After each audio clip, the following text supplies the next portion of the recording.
Hey guys, it's Albertium back with another boss guide for Nioh 3, and I promise you this will be incredibly simple, especially if you think you need to fight both of these bosses consecutively. And if I help you, you know how this goes. Before I even think about asking you to click that like or subscribe button for me, please allow me a chance to earn that from you. And with that being said, well, let's get in on this. Okay, so before we actually get into this boss fight, we need to do a side quest in case you didn't, so that we don't have to fight Okita before. You need to go to this den over here that we have shown on the map, and you speak to this fine gentleman right here. This is going to be unlocking the side quest that you're going to be following until its end, and then you are receiving a key. And you're gonna be using the key right here. There's going to be a door right next to the shrine. And if you don't wanna be screwing about and exploring, you wanna go just directly to the boss, just follow this route.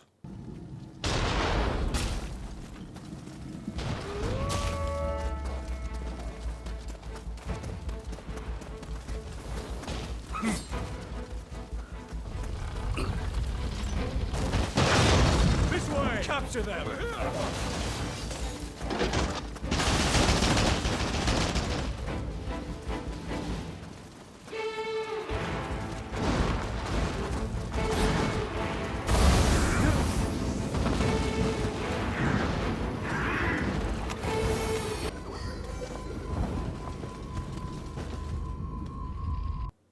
Beating Okita here removes him as the prerequisite to fight the other boss. So this is massive because it just saves you time, and it's always such a hassle fighting two bosses one right after another. And this works even if you started that boss fight multiple times and you actually even died to Okita over there. If you're having trouble with this boss, I'm going to be linking how to beat him very easily at the end of this video. As for part of the setup, is going to be Thunder and Calamity, Burrow, and Shadow Stitch. These three things are absolutely a necessity, so make sure that you do bring them.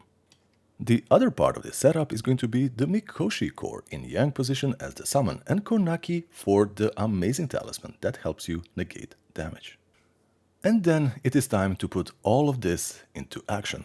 Burrow kind of actually trivializes this whole boss fight, and in combination with the Shadow Stitch, it creates even bigger window of opportunity. Now, how I approached this was keeping the distance between me and the boss, and when you notice that his stamina is about to go away, then it's time to get him over the line. Now, I actually wasted a Calamity shot over there because I thought he would actually be aiming at him up there, and anytime you see him use the tail attack, there's a little bit of opportunity to get in there, but not when he is in the yokai realm, because you might actually get there, and if you are in the front, he's gonna be doing that charging attack at you. So pick your timings carefully. Just like that, he actually hit me. But because I was using the talisman for that physical protection, I basically suffered almost no damage. Now, his burst attacks, you have to learn, because these are going to be the money shots. I always say, learn one or two perhaps attacks from the boss and punish those and use them to recharge all your ninjutsu so that you can spend it on him. Anytime that you can also just summon the Mikoshi, and because he is thunder-based, he's going to be doing a lot of damage. Now, all the time, I'm just keeping my distance as much as I can. Now, anytime you see him try to grab you like this, the Burrow comes in clutch. Now, Burrow also comes in very clutch when you feel like you overcommitted and you just cannot get out of the way quick enough, especially for those tail attacks. Then pop the Burrow and just then pop out from behind him. Maybe even hit him a few times if you have the opportunity. The key here is combination of the Burrow and also the Shadow Stitch. But mostly, just mostly, you have to learn how to deal with these attacks that are burst counterable, because they are actually quite easy in both phases. The first one is a little bit faster, the other one is kind of floaty and might make you panic. But if you keep your cool, you are gonna be learning this. Believe me, you might actually screw it up a few times, but once you do get the hang of it, it makes this whole boss fight seem a lot easier.